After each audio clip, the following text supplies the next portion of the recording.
vendeur de plantes, toutes catégories, comme je peux dire. On vend de la pépinière, des arbres, des arbustes pour vos jardins. On vend de la petite plante fleurie de balcon, des choses comme ça, de la plante d'intérieur, un peu de fleurs coupées. Voilà, on essaye de de balayer tous les métiers liés à la plante. Voilà. Aujourd'hui, j'ai décidé de vous parler plutôt de petites plantes fleuries, des choses pour décorer des balcons, des terrasses, ou même des petits parterres, puisqu'on arrive sur l'automne, on est sur une période où la luminosité baisse, où on a toujours un peu tendance à déprimer, enfin c'est jamais des périodes qu'on apprécie trop.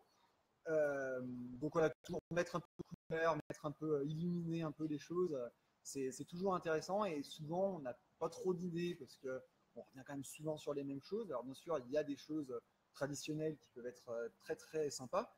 Puis je vais essayer aussi de vous présenter des petits produits un peu différents, on va dire. Voilà, pas, c'est difficile d'avoir quelque chose de 100% nouveau, mais voilà, au moins qu'il soit différenciant. Voilà, on essaie toujours de chercher un peu la différence.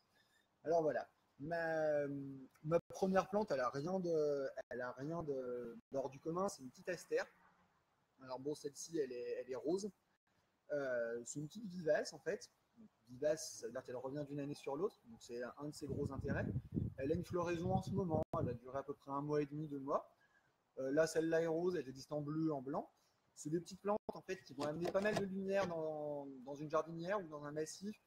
Voilà, sans être trop grosse, sans être trop haut non plus. Donc voilà, c'est un classique du jardin, mais qui a vraiment beaucoup d'intérêt. Ensuite, un petit peu moins connu encore que, c'est un Golteria. Alors le Golteria, c'est une petite plante qui fait des fleurs blanches. On ne les voit pas trop parce que c'est pas l'intérêt principal. C'est surtout ces baies rouges en fait. Ça ramène beaucoup de couleurs. Le fruit reste tout l'hiver, en gros jusqu'aux très grosses gelées. Donc c'est ça que ça ramène de la couleur. Et ça gèle pas. On est aussi sur une plante vivace, donc c'est assez intéressant. On est sur des plantes qu'on peut replanter, voilà, qu'on peut réutiliser, qui vont encore une fois pas être très très en hauteur, donc vraiment ramener des éléments différents. Voilà.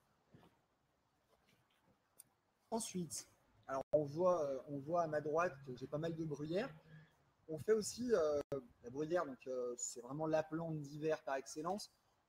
Des fois, elle prend des connotations négatives que je comprends pas toujours parce on est sur des plantes, notamment les deux que j'ai là, et puis j'en ai plein d'autres qui sont un peu plus au fond. Il y a beaucoup d'innovations culturelles en fait sur cette plante, des nouvelles couleurs, des choses où on va mélanger plusieurs espèces dans le même pot, ramener vraiment des coloris, des coloris très vivants en fait pour des périodes comme ça, comme je l'ai dit, c'est important. Donc la bruyère, c'est vivace aussi. Ça n'aime pas le soleil en été. Voilà, en automne, le problème se pose moins. Donc, c'est pas quelque chose qu'on peut pérenniser dans un bac en plein soleil. Par contre, vous amenez de la couleur jusqu'à la fin de l'hiver, en gros, quasiment jusqu'au fin du mois de mars, on aura de la couleur. C'est toujours très intéressant. Mais voilà, c'est pas quelque chose de pérenne pour peu qu'on soit en plein soleil. C'est quand même un côté important. Et comme je l'ai dit, on a vraiment des gros efforts faits en production sur des nouvelles couleurs, sur des nouvelles tailles, des nouvelles formes.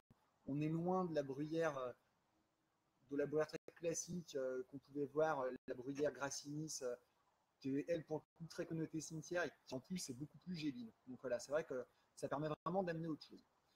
Ensuite, j'ai pris une petite plaque de plantes que j'adore. Donc là, en fait, c'est un petit mélange de variétés pour qu'on se rende compte en fait de la diversité de ça. C'est du sédum.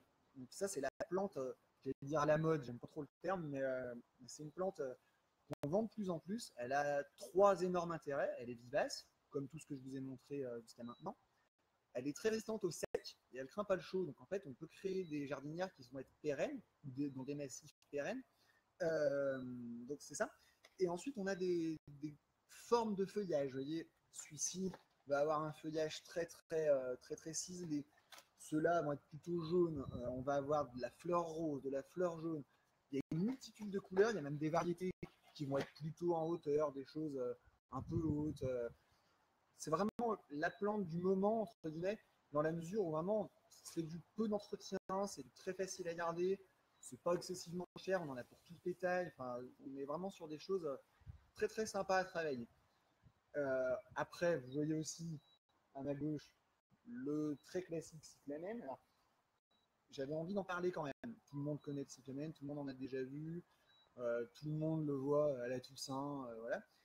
La variété mini, comme ça, les petits cyclamens de cette taille, peuvent très bien être utilisés en pleine terre. C'est un bulbe, je ne suis pas sûr qu'en dépotant puisse s'en rendre compte, non, on ne le voit pas, mais c'est un bulbe qui va se disperser en fait au jardin. Et la variété, les petites variétés en petite taille comme ça vont être beaucoup moins gélives que les grosses. Voilà. Et j'en profite en fait, c'est pour donner une petite astuce sur le cyclamen pour le garder plus longtemps en fleur. Quelque chose qui n'est jamais fait, c'est souvent couper la fleur quand elle est fanée et laisser la tige. Et ça, en fait, ça a tendance à faire pourrir la plante. Et j'ai beaucoup de clients qui me ramènent des plantes pourries et déçues en fait. Alors qu'en fait, l'astuce consiste, et je vais le faire là, celle-ci est un petit peu passée, à vraiment aller tirer l'intégralité de la fleur pour vraiment avoir en fait le bout du pédoncule qui vienne. Et en fait, grâce à ça, on va vraiment limiter le risque de pourriture. Voilà. Ça, j'avais envie d'en parler parce que je trouve que c'est un peu injuste pour cette plante d'être réduite à une plante de cimetière, alors qu'en fait, c'est une plante qui est super colorée, c'est super vif, enfin, on est vraiment sur des. Il y a très très peu de plantes qui font cette couleur-là. J'avais envie de vous dire un mot aussi sur les chrysanthèmes, même si voilà, on est moins dans le cadre du jardin et tout.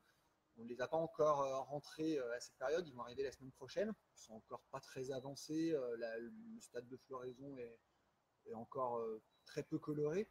Voilà, j'avais envie d'en parler aussi. On a une belle production sur le chrysanthème. On va vraiment travailler toute forme de taille, toute forme de fleurs, enfin voilà, des couleurs. Et pareil, je trouve qu'il y a quand même une petite connotation sur cette plante. Alors bon, elle est vraiment beaucoup plus ancrée encore que le cyclamen, donc je n'ai pas la prétention de changer ça, mais on est quand même vraiment sur des plantes très colorées, avec une floraison quand même longue, qui peuvent être vivaces, qui peuvent être mises au jardin et revenir d'une année sur l'autre. Ça, on le sait assez peu finalement. Et voilà, voilà, c'est mon petit côté justicier des plantes avec mauvaise réputation. Voilà. Donc, je vous rappelle également que pour tous nos services qu'on peut proposer, on est encore en plein, bien sûr, dans la période de plantation pour les aménagements jardins, pour les aménagements paysagers, pour tout ce qui est plantation, etc.